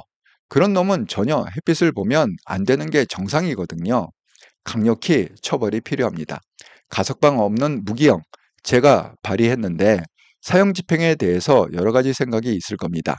장관으로 있을 때 사형시설을 점검했고 사형수를 재배치했습니다. 그 자체만으로 안에서의 효과가 있었거든요. 저는 법대로 해야 한다. 이런 생각을 가지고 있습니다. 그리고 그것이 범죄를 예방하는 데 효과가 분명히 있다고 생각합니다. 사회에서의 응보, 그러니까 본인에게 죄값을 치르게 한다는 면이 있다고 생각하거든요. 잘못한 만큼의 책임을 지게 하고 그것이 사회에 메시지를 주는 것이 효과가 있다고 사형장을 정비하는 것만으로도 안에서 깽판치던 사람들의 태도가 달라지거든요. 그 부분에 대해서 정부와 책임 있는 자리에 있는 사람들이 진지하고 과감한 논의가 될 때가 됐다고 생각합니다. 피해자를 보호하는 것이 범죄자를 보호하는 것 이상으로 더 중요하다고 생각합니다. 범죄자 인권도 중요한데요. 피해자 인권이 더 중요하다고 생각합니다. 한국형 제시카법이 필요하다고 생각합니다. 감옥에 가두겠다는 것이 아니라 일정한 시설, 정부가 관리하는 시설에 살게 하는 것입니다. 왜냐하면 저는 연쇄 성폭행범이다. 그러면 저는 그건 감수해야 한다고 생각합니다. 뭐 그렇게 인권의 침해입니 그게 그렇게 인권의 침해입니까? 우리 사회를 보호하기 위한 것이고 죄값을 치르는 것이죠. 인권 중요한데요. 사회가 전체적으로 안전해지고 사회 구성원들이 좀 더 안정감을 느낄 수 있다면 저는 해야 한다고 생각해요. 그래서 저희는 법을 발의했고요. 1년에 60명씩 나온다니까요. 그런 사람들이. 그럼 그 사람들이 어디 살아요? 다 이런 원룸이나 이런 곳이에요. 꼭 선거에 앞서서 이 법, 한국형 제시카법을 통과시키겠습니다. 예, 이게 오늘 그 한동훈 장관이 광진구 화양동에 그 시민안전대책 그 공약을 발표하면서 한 얘기입니다. 참 여기서 저는 정말 그 많은 거를 좀 느꼈어요. 그 얘기를 들으면서. 예. 유로게이님, 예, 복지부 장관이 한 일이 아닌 것으로 알려져 있습니다. 차관 박민수가 주관한 일이, 차관이 주관했어요. 근데 그걸 갖다 어떻게 장관이 그걸 허락을 했지? 장관이 도장을 찍었을 거 아니야. 어쨌든 차관이 뭐 제안을 했어도. 예? 예. 아이고, 모르나저바님, 예, 슈퍼챗 릴레이 감사합니다. 잘 듣고 있어요. 예, 감사합니다. 예. 자, 그, 여러분, 한번 생각을 해보자고. 우리가 이제 안전에 대해서 지금 얘기를 하고 있어요. 그 문제 때문에 화양동까지 갔어. 그리고 젊은 친구들하고 쭉 그 영상을 보시면 젊은 친구들 쭉 앉아갖고 그 질의응답하는 그 내용이 나옵니다. 근데 이제 그 이슈가 된 게 뭐냐면 그 뭐 조이둔가 그런 연쇄 성폭행범에 대한 얘기가 나온 거예요. 거기 왜냐면 원룸이 많대. 그 화양동이 그 건대 근처잖아요. 예. 그러니까 요즘은 그 1인 가구가 많잖아. 혼자 사는 사람들도 많고 뭐 그런 것도 많고 뭐 그래서 뭐 연립주택 뭐 방지 시스템 그런 것도 설명하고 그랬습니다. 제가 깜짝 놀란 게 한동훈 자기가 법무부 장관을 1년 반 했으니까 정확히 알고 있을 거잖아요. 이 범죄에 대해서는. 근데 무려 연쇄 성폭행범이 그러니까 이 연쇄 성폭행범이라는 거는 어떻게 그냥 실수로 그냥 뭐 한번 이렇게 그 성폭행을 하고 감옥에 들어간 그런 사람을 얘기하는 게 아니야. 한동훈 장관도 그렇게 설명했습니다. 그런 사람들한테 그 한국형 제시카법을 적용하자 이런 뜻이 아니다. 이 연쇄, 그러니까 수십 명씩, 그렇게 연쇄적으로 성폭행하는 사람들은 이게 고쳐지지가 않는다는 거야. 고쳐지지가 않는데. 어. 그러니까 그 사람이 설사 만약에 20살에 20살에 그렇게 뭐 연쇄성폭력에서 20년 형을 받고 그러면 40에 나올 거 아니야. 40 아직도 팔팔하잖아. 그러면 그 사람들이 나와서 결국은 살 수 있는 데가 어디냐는 거야. 그런 사람들이 시골 가서 살지는 않을 거라는 거지. 그러면 뭐야? 그 뭐 직장 돈을 벌어야 되니까 돈 벌기도 쉽고 어쨌든 그러니까 어쨌든 도심에 있을 거고 돈은 없으니까 어디에 있어야 돼? 그런 원룸 같은데 그렇게 머물 거라는 거지.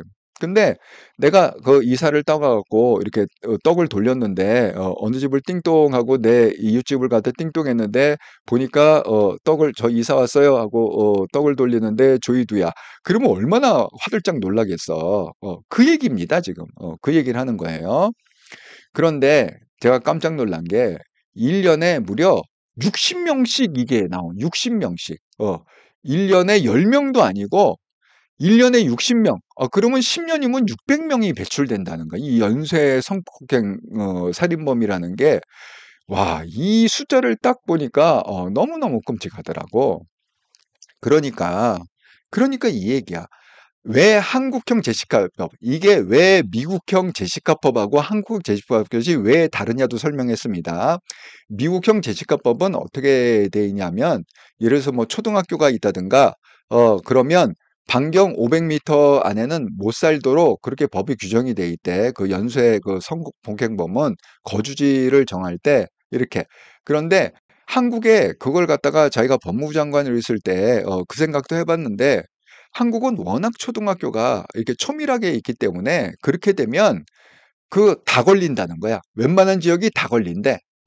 그러면 결국은 그 사람들이 어디 가서 살아야 되느냐? 시골 가서 살아야 된다는 거야. 지방에 내려가서 살아야 된다는 거야. 그러면 어떻게 해야 돼? 그 법에 그게 그 차이가 난다는 거지. 그러니까 이게 불평등해진다는 거야. 왜? 도시 사람들은 안전하게 살고, 그러면 시골에 그 초등학교가 없는 지역에는 그 성폭행범하고 같이 살아야 된다는 그런 모순에 빠진다는 거지.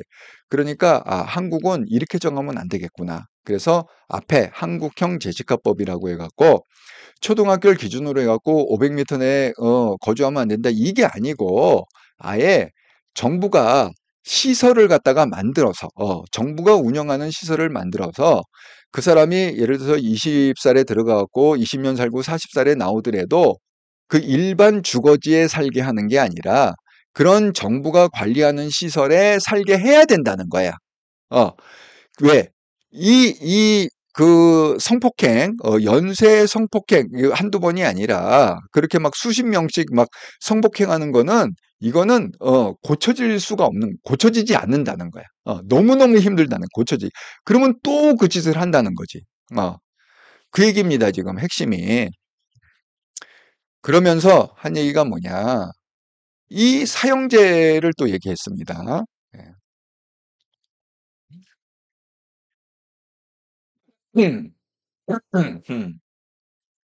지금 뭐 다른 나라도 마찬가지지만 사형 집행을 갖다 35년 동안 안 하고 있잖아요, 한국도.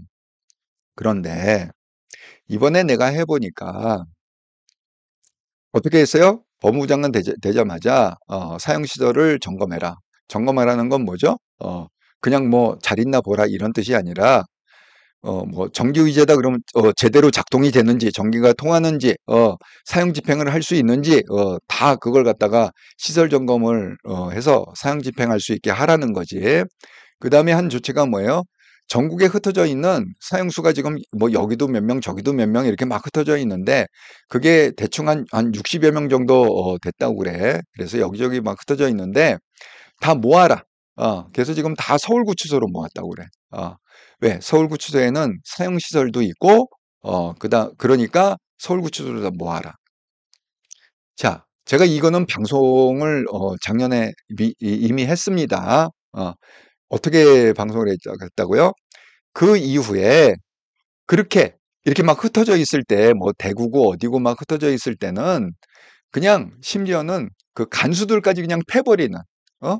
그 사형수가 왜 "아니 나는 어차피 뭐 죽을 놈이니까 이래 죽나 저래 죽나 마찬가지다." 그래서 간수 말도 안 듣고 심지어는 간수를 폭행을 해도 어떻게 제재할 방법이 없다는 거야. 응? 그러던 애들이 한동훈 차기가 딱 법무부 장관이 되고 시설 점검하고 당 서울구치소로 모으세요. 완전히 순한 양이 됐다. 순한 양이. 갑자기 그 난리치던. 그러니까 그 얘기하는 거야. 태도가 달라지. 완전 깽판 치던 애들이, 깽판 치던 사형수들이, 뭐 말도 안 받고 뭐 그냥 규율도 안 따리고 완전 깽판을 치던 사형수들이 딱 모아놓으니까 완전 순한 양이 돼갖고 고분고분해지더라. 그 얘기를 하는 거야 지금. 그리고 아니 그러면 우리 헌법에 사형제도가 있잖아. 우리 법 조문에 사형제도가 존속하잖아.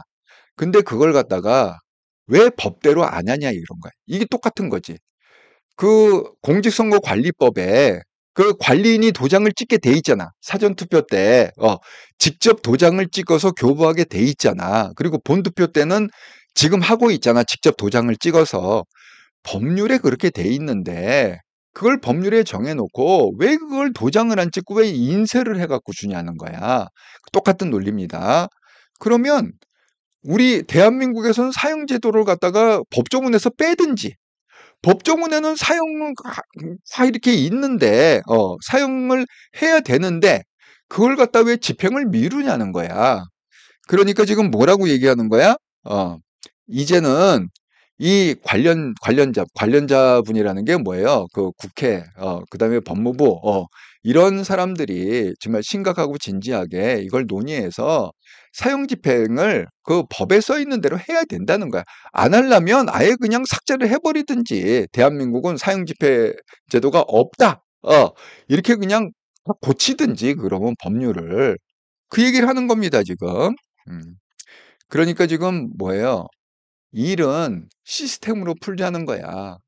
자꾸 이 좌파들이 뭐 사형 집행을 하려고 그러고 그 한국형 제시카법을 해서 시설에 출소하더라도 시설에 넣어야 된다. 지금 민주당이 그 법을 안 통과시키는 이유가 뭐야? 야, 범죄자도 인권이 있잖아. 범죄자의 인권이 있잖아. 자꾸 이걸 사람 관계로 풀려고 하는 거야. 범죄자도 인권을 지켜줘야 된다라는 그거. 아니 근데 이 범죄자가 보통 범죄자냐고 그렇게 수십 명을 갖다가 그렇게 그 성폭행을 한 건데 무슨 놈의 범죄자의 그 인권이 피해자의 인권보다 중하냐 이런 거지. 그러니까 우리 사회가 안전한 사회, 대부분의 우리 국민들이 안전하게 살려면 그게 뭐예요? 범죄자의 인권보다는 이 국민의 인권이 훨씬 중요하기 때문에 우리가 이 총선에 압승을 하면 지금 민주당이 계속 지금 통과를 안 시켜주고 있는데 우리가 총선에 압승을 하면 한국형 재치가법을 통과를 시켜서 그런 사람들이 출소를 하더라도 그 정부가 관리하는 시설에 살게 해갖고 항상 거기는 통제가 되니까 그러면 거기는 우리 이웃하고 다 격리가 돼 있는 거잖아. 그 시설에 들어가 있다는 거는. 그런 법을 갖다가 선거 압승하면 통과시키겠다. 그러니까 최소한 과반 이상은 우리가 얻어야 된다. 그 얘기를 한 겁니다, 지금. 예. 저는 정말 그 한동훈 차기처럼 그렇게 논리가 명확하게 설득하는 사람이 정말 정치계에 있다는 게 행운이라고 생각합니다. 정치인들이 아무 생각 없이 그냥 우기기만 하잖아. 어?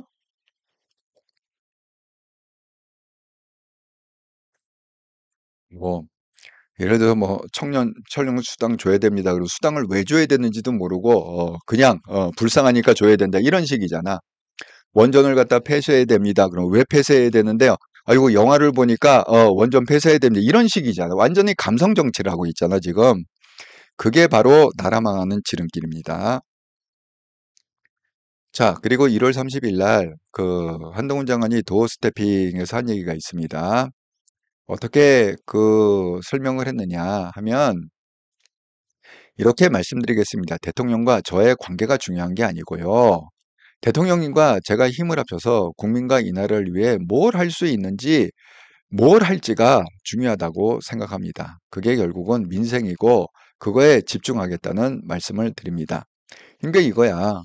아니 지금 일하고 있는데 대통령은 대통령의 일을 하고 있고 나는 당대표로서 일을 하고 있는데 왜 자꾸 관계를 물어보냐? 일을 갖다가 왜 자꾸 관계로 풀려? 이게 좌파들의 아주 이 특징이라고 그랬잖아. 일을 관계로 푼. 너는 내 편이니까 공천받아야 되고, 좌파들은 항상 그렇게 하잖아. 너는 친문이니까, 너는, 장관해야 되고, 비서실장 해야 되고, 너는, 나하고 적이니까, 너는 감옥 가야 되고, 이런 식이잖아.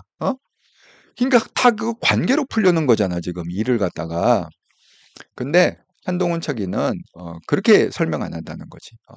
관계가 중요한 게 지금 일 얘기하는데 왜 관계가 나오느냐 이렇게 얘기하고 있습니다. 그 다음에 또 윤희숙 관련해 갖고는 뭐라고 얘기를 했느냐. 총선과 공천은 여러 가지 이해관계와 여러 가지 욕망들이 충돌하는 지점입니다. 그러니까 모두를 만족시킬 수는 없습니다. 제가 그렇게 몇 군데에서 소개하는 이유는 여러분이 충분히 다 아시다시피 이번 총선의 시대 정신을 제가 국민들께 설명하기 위함입니다. 윤희숙과 임정숙 중에 누구를 선택하는 것이 맞느냐? 경제 정책 통인 윤희숙과 운동권 원투인 임종석 중에서 누구를 선택하는 것이 이 나라와 동료 시민들을 위해서 맞는 길인가? 라는 한마디가 제가 이게 운동권이 과거에 어떻게 했고 이렇게 주저리 얘기하는 것보다 훨씬 더 선명하고 국민들께 이해 잘할 수 있는 부분이 아닌가요? 저는 국민의힘 대표로서 이번 총선에서 시대 정신이 무엇이라는 점, 그리고 우리가 보는 관점이 무엇이라는 점을 잘 설명할 의무가 있는 것이고, 그걸 위해서 가장 효율적인 방법을 앞으로도 계속 생각하고 실천할 겁니다. 그리고 참고로 말하면 저는 윤희숙 의원하고 개인적으로 전혀 모릅니다. 그분이 평소에 저에 대해서 좋게 말하고 다니는 것 같지 않던데요. 여러분 보세요.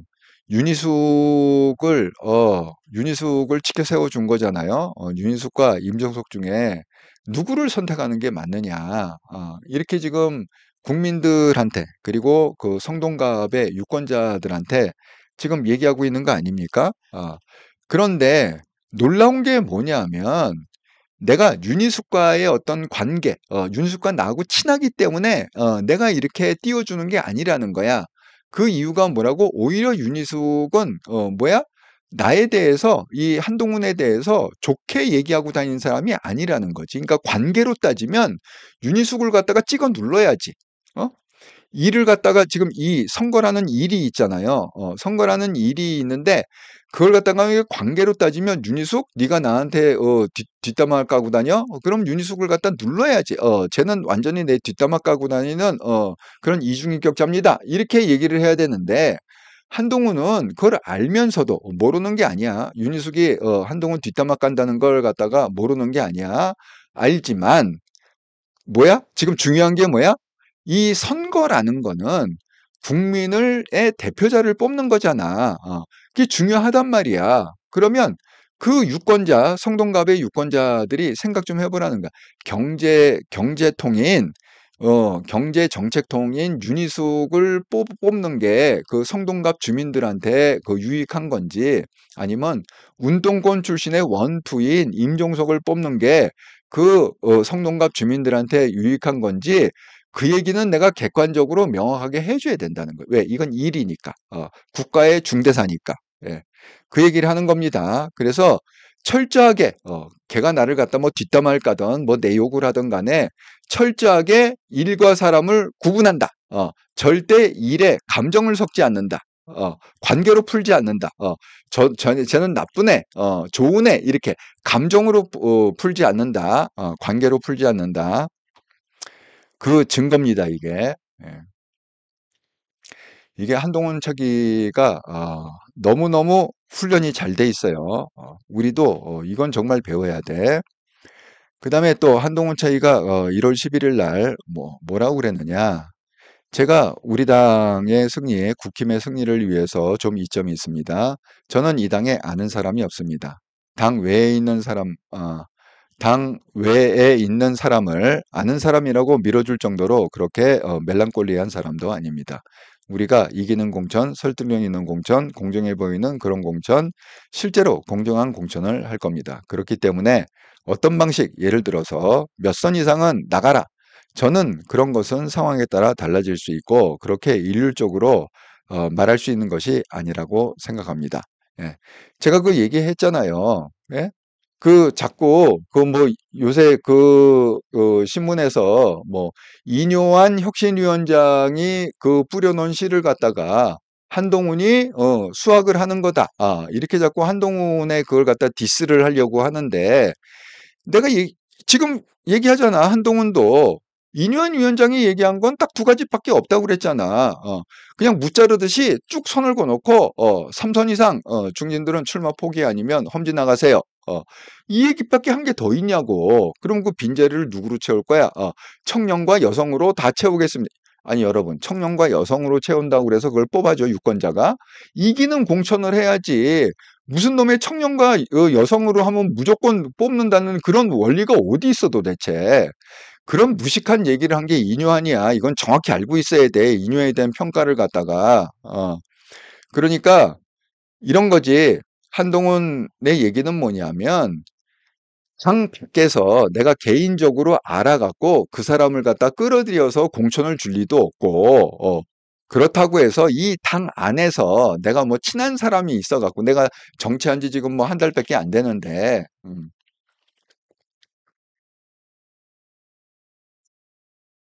당 안에서도 내가 그렇게 뭘 밀어주고 끌어주고 이럴 만한 아는 사람이 없다는 거예요. 그러니까 공정한 공천을 할 거다. 항상 세 가지 얘기하잖아. 이기는 공천, 설득력 있는 공천, 그 다음에 실제로 공정한 공천, 이 세 가지. 아니, 우리가 뚜껑을 열어봤잖아. 133명, 우리가 지금 이제 막상 이거 한 달 전에 한 얘기인데, 한 달 후에 그렇게 일차적으로 딱 그게 보니까 딱 맞았잖아. 어? 그렇잖아. 이기는 공천. 다 경쟁력 있는 사람들이 지금 뽑혔고. 음? 그다음에 국민이 보기에도 설득력이 있잖아. 맞아. 저 사람 될 만하네. 이런 사람들이 다 지금 이름이 올라가 있는 거 아니에요. 설득력 있는 공천. 그다음에 공정한 공천. 무슨 뭐 윤석열 대통령의 뭐 40년 지기 친구라고 그래갖고 공천 주고 아니면 자르고 이런 게 하나도 없습니다. 그리고 공정하잖아. 왜?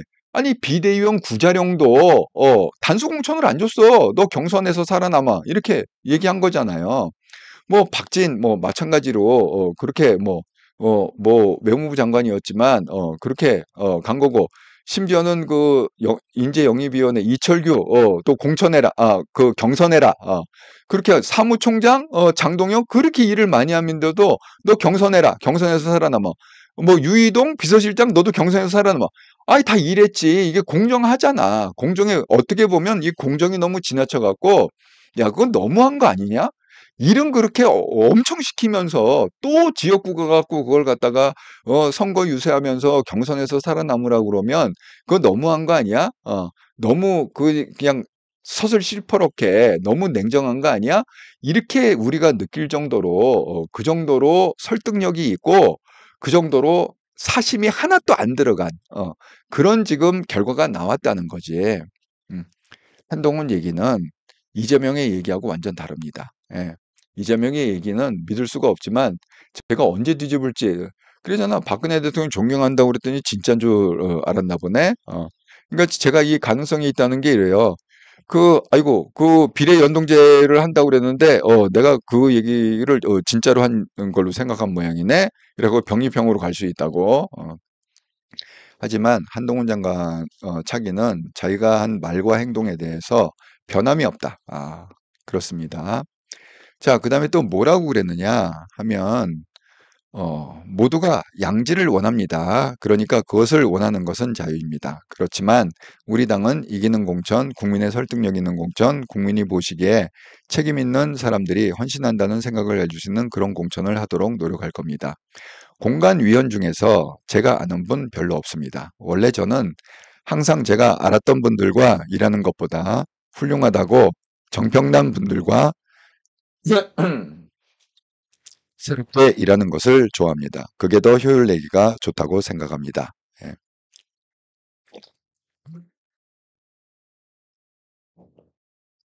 그러니까 이 한동훈 장관은 이런 거예요.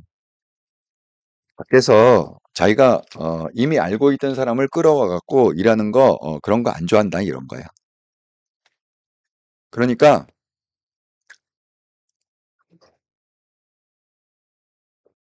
항상 어떻게 일을 하느냐? 그 분야에 훌륭하다고 정평난 분들과 새롭게 일하는 것을 좋아한다. 그러니까 사심이 낄 틈이 없다. 이런 겁니다. 일은 시스템으로 돌린다. 이런 얘기예요.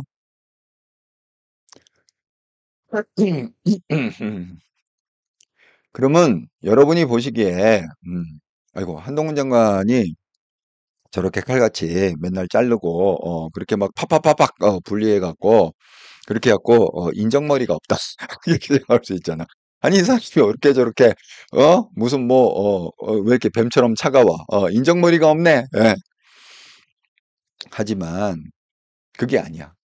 이게 또 사람으로 풀 때는 자기 목숨을 걸고 자기 직을 다 걸고 또 사람을 챙겨요. 자, 그 대표적인 사건이 뭐냐? 이겁니다. 한동훈 사람 돌보는 일에는 좌우가 어디 있나? 이렇게 얘기했습니다. 이게 관훈토론에서 2월 7일 날 한 얘기입니다. 인혁당 사건 국가 배상에 대한 소위 비꼬문 문제를 해결한 것은 우리 정부의 법무부였습니다. 국가 배상을 받은 사람이 판례 변경으로 받은 돈보다 더 큰 이자를 토해내야 하는 억울한 사안이었죠. 지난 민주당 정부는 문재인 정부 얘기하는 겁니다. 문재인 정부는 거칠게 말해 자기 편임에도 불구하고 책임지기 싫고 귀찮아 불합리를 방치했죠. 저는 그건 명백히 억울함이 있는 사안이고 국민의 억울함을 해결해 주는데 진영 논리는 설 자리가 없다고 생각해서 여러 반대에도 불구하고 해결했습니다. 지난 민주당 정부는 그러다가 배임 책임을 질 수도 있다는 이유로 인혁당 관련자에 대한 빅 고문을 방치했지만 저는 국민의 억울함을 해결하라는 게 죄가 되면 장관인 제가 처벌을 받겠다는 말로 관계자들을 설득했습니다. 자, 이 건 하나, 또 한 건은 뭐냐? 군 복무 중 순직한 고 홍정기 일병 사건에서 가족의 위자료 청구권을 인정해주기 위한 국가배상법 개정 역시 같은 기준이었습니다. 국민의 억울함을 해결하는 데에는 내 편, 정치적 유불리가 낄 자리가 없어야 하기 때문입니다. 저는 우리 국민의힘은 상식적이고 합리적인 우파 정당이지만 지금의 민주당보다 더 유연하고 더 미래지향적이고 더 실용적일 뿐 아니라 어떤 면에서는 더 진보적이라고 생각합니다. 이거예요. 그렇다고 해서 한동훈 장관이 사람을 갖다가 안 챙기느냐? 절대 그렇지 않다는 거예요. 오히려 좌파 애들이 음? 그 지난 민주당 정부에서 판례가 바뀜으로 해서 그 인혁당 사건 그 좌파들이잖아 좌파들 판례가 바뀌어갖고 다 토해내게 생겼다는 거야 자기가 받은 돈보다 더 큰 이자를 토해내야 되는 그런 사건이 발생했을 때 이 문재인 민주당 정부는 그걸 갖다가 모른 척했다는 거지. 좌파임에도 불구하고 그 대상자들이 우파가 아니라 당사자들이 좌파들이 지금 돈을 토해내 갖고 패가 망신하게 생겼는데 쫄딱 망하게 생겼는데 그럼에도 불구하고 자기가 책임 안 지려고 그걸 갖다가 모른 척 그냥 무시해 버렸다는 거야. 하지만 정권이 바뀌었어요. 한동훈 장관이 법무부 장관이 되고 그 사건을 갖다 리뷰해 보니까 너무너무 억울한 거야. 이 사람들이 너무너무 억울한 거야. 그러니까 이렇게 얘기했어.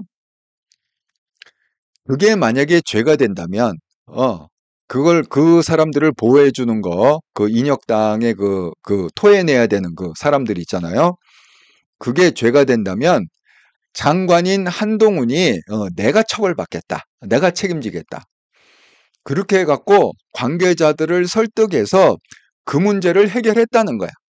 그 인혁당, 그 좌파를 위해서. 응? 그리고 군 복무 중에 순직한 그 홍정기 일병 그 사건도 위자료 청구권을 인정해주기 위해서 국가배상법을 개정했다는 거지. 음.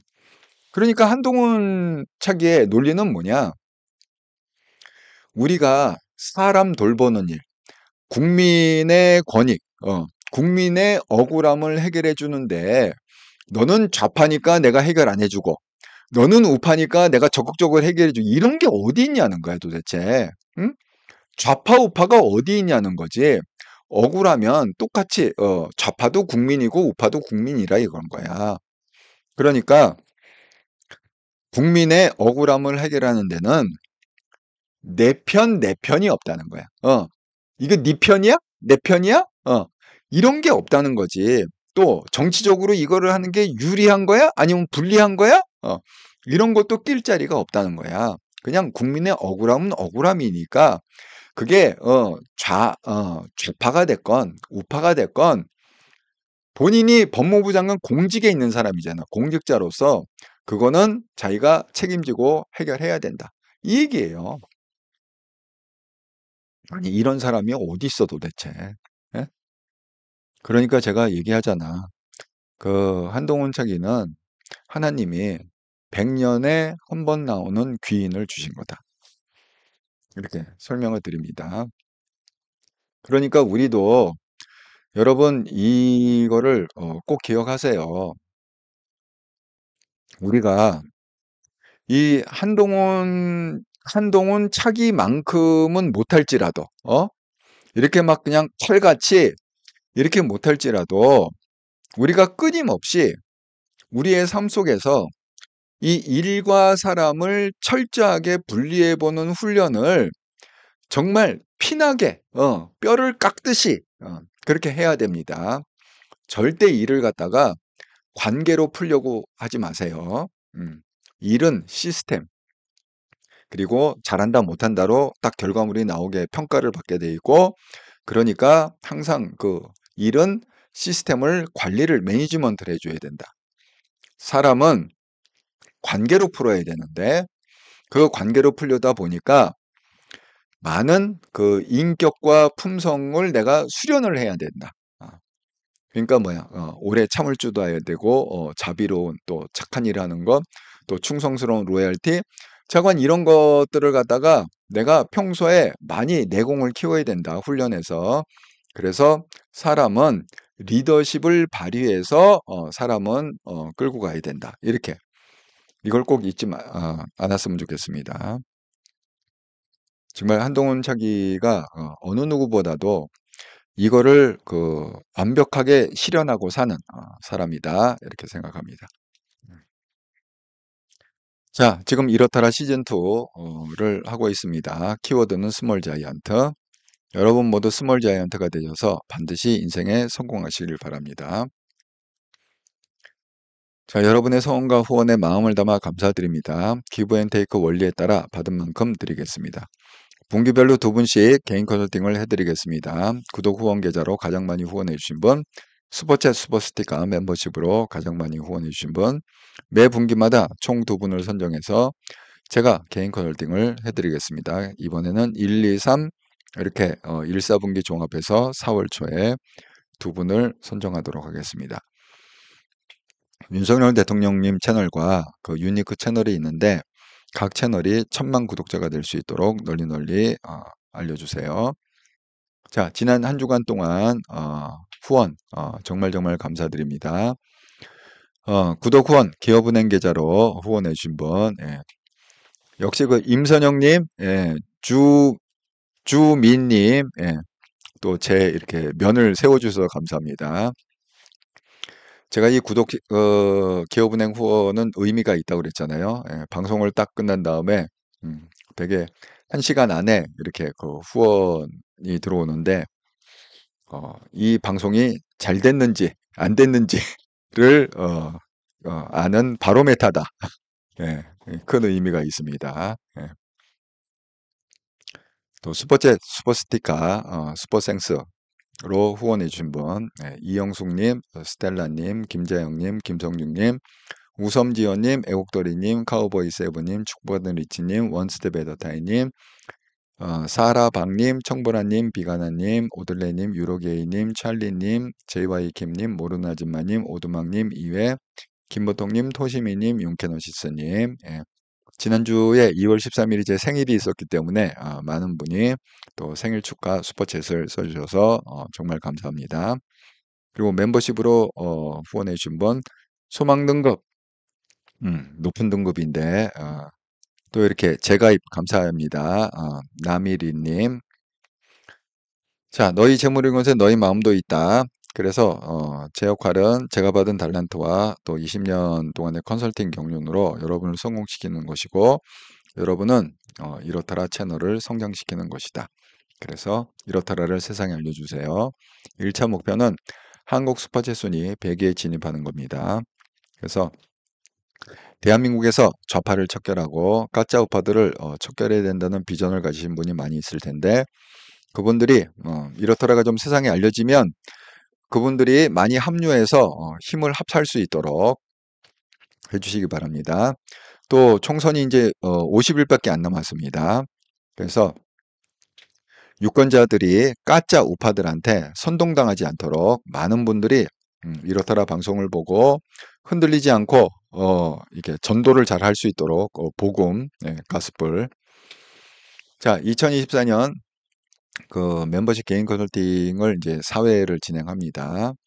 그래서 1차는 3월 3일 날 하도록 하겠습니다. 그래서 제가 받은 이메일이 있습니다. 그래서 이메일을 잘 정리해서 제가 방송하도록 하겠습니다.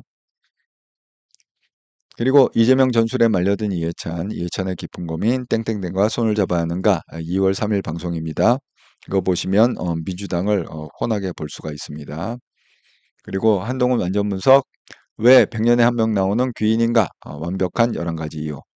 한동훈 100년에 한 명 나오는 귀인이다. 제 생일 특집 방송이죠. 2월 13일 보시면 한동훈 차기를 정말 잘 이해할 수 있는 방송입니다. 그리고 드디어 때가 왔다. 정호명 비책 한동훈 통해 부정선거 잡는다. 14일 방송입니다. 부정선거 관련해 갖고 보실 분은 보시면 되겠습니다. 제가 2월 11일 날 커뮤니케이션 핵심 논리 이거는 평생교육원 방송이라고 했죠. 매주 일요일 날.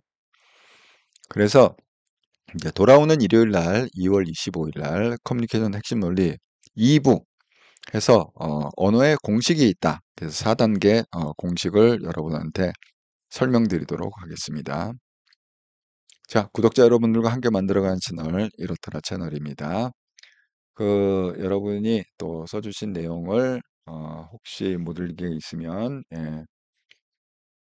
여인하루님 민경욱은 태극기 정강훈 옆에 너무 가까이 가서 공천 탈락 중도표가 올 수 있죠. 어, 어, 정강훈 가까이 가면 안 되네.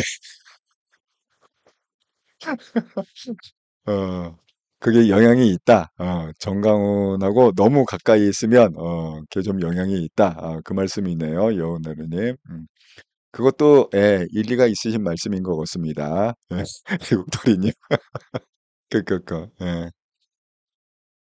저는 정강훈 목사님이 그, 그 액션은 정말 누구도 못 따라가잖아. 그걸 갖다가 정말 뭐 문재인 정부 시절에 그냥 광화문에서 그 많은 사람들을 놓고 그 집회를 하고 참 이런 거는 그분이 참 대단하다 싶어요. 예. 그런데 그 힘을 갖다가 이 방향을 이제 정권이 바뀌었잖아. 정권이 이게 윤석열 대통령 정권으로 이렇게 바뀌었으면 그 힘을 갖다가 이 좌파 까부수는 데 좀 집중을 했으면 좋겠는데 그게 좀 아쉬워. 어? 그 재원을 그 많은 재원과 그 능력을 갖고 그러니까 딱 초점을 갖다가 대한민국에서 이 좌파를 갖다 척결하는 그쪽에 좀 이렇게 에너지를 팍 쏟았으면 좋겠는데 그게 좀 아쉽습니다. 예. 정말 열정은 대단해. 그거 정말 아무나 못하는 거지 뭐. 예. 블루마운틴님, 정광훈 목사가 한동훈 엄청 까요. 예. 믿을 수 없는 좌파라니 뭐라나. 그다가 짜증나서 다시는 안 들어요. 그러니까 제가 하는 얘기가 그거예요. 이 방향을 좀 제대로 잡고 지금 한동훈이 타겟이 되면 안 되잖아. 타겟은 좌파가 타겟이 돼야지, 좌파. 그 이재명을 비롯한 그 운동권들 있잖아요. 예. 그 문재인의 수하들. 아니, 문재인 정부 시절에 그렇게 문재인하고 싸우고서 뭐 청와대를 갔다가 뭐 진입을 하느니, 뭐 돌격을 하느니, 막 그러던 사람이잖아, 정강훈이. 거기다 막 자고, 1박 2일로 막 자보고, 거기서 막 새벽 기도하고 막 그랬던 사람 아니야? 그런데 왜, 지금 그 타겟이 좀, 방향이 좀 잘못된 것 같아. 그 에너지를 갖다가 다시 좀 정강훈 목사님, 다시 좀 교정을 했으면 좋겠습니다. 잘 좀 생각해 보세요. 예. 그 열정과 그 능력은 제가 높이 삽니다. 하지만 이 싸우는 방향이 싸우는 방향을 좀 잘 잡아주세요. 변함없이 문재인, 아니, 우리가 문재인은 대가를 치러야 되는 거 아니야? 아니 여태까지 그 뭐야 죄 없는 박근혜 대통령님 그렇게 감옥에 5년 정도 해갖고 온갖 병은 다 얻게 만들고 그러면 거기에 대해서 또 대가는 치러야 될 이걸 그냥 넘어갈 수는 없잖아. 그러니까 좀 그런 데에다가 좀 초점을 맞췄으면 좋겠다. 민간 차원에서 물론 정부 차원에서 당연히 뭔가를 하리라 생각합니다. 저는 지금 그 조사하는 검사들이 90명이라고 그랬잖아요. 검찰에서 붙어서 문재인 조사하는 사람들이. 하지만 민간 차원에서도 그렇게 좀 행동력 있고 이런 분들이 타겟을 정해 갖고 과거 청산하겠다. 그러니까 문재인 정부 문재인 이렇게 딱 타겟을 잡아 갖고 거기에 좀 집중을 했으면 좋겠다. 그런 생각을 좀 합니다. 예. 지금 맞아요. 예. 블루 마운틴 맞습니다. 지금 좌파만 까대도 부족해요. 우리 힘을 이렇게 막 이렇게 분산할 그런 게 없어. 지금 좌파만 까도 우리가 정말 똘똘똘 뭉쳐갖고 지금 해도 될둥말둥한데 부족합니다. 한동훈 차이가 오늘 그 얘기 했잖아요. 지금 무슨 어디서 뭐지? 국힘이 압승할 거다, 민주당 폭망이다, 뭐 이런 얘기가 들리는 가운데 그걸 염두에 두고 한동훈 차이가 뭐라고 그랬느냐? 지금 내 마음은 처음 내가 비대위원장 맡을 때하고 똑같다. 똑같다. 그러니까 우리가 개딸 전체주의와 이 운동권을 그 척결하기 위해서 우리가 지금 똑같이 측에서 성경 마음이 강한 심령이 강한 자는 천국이 저희 것이며 그러니까 교만하지 말고 똑같이 긴장된 상태에서 끝까지 최선을 다해서 반드시 이기겠다. 이 길 갖다가 오늘도 씁니다. 거기서 그러니까 지금 이렇게 정권이 바뀌었다고 마음 놓으면 안 돼. 이번에 정말 200석을 갖고 와야 돼. 200석을. 그래서 정말 우파 가치의 법률들 지금 한동훈이 얘기했던 그런 뭐 한국형 제시가법 이런 거 다 통과시켜서 정말 이 좌파들을 다 뽑아내야 돼. 대한민국에서 헌법도 개정해 갖고 다 뽑아내고 그다음에 제가 얘기했죠. 헌법을 갖다가 대통령제도 개정해 갖고 미국처럼 그 두 번 연임할 수 있게 4년 4년 이렇게 해서 한동훈은 8년 할 수 있게끔 그렇게 해야 됩니다. 예. 아이고, 예. 여러분, 오늘도, 아이고, 거의 2시간을 방송했네, 하다 보니까.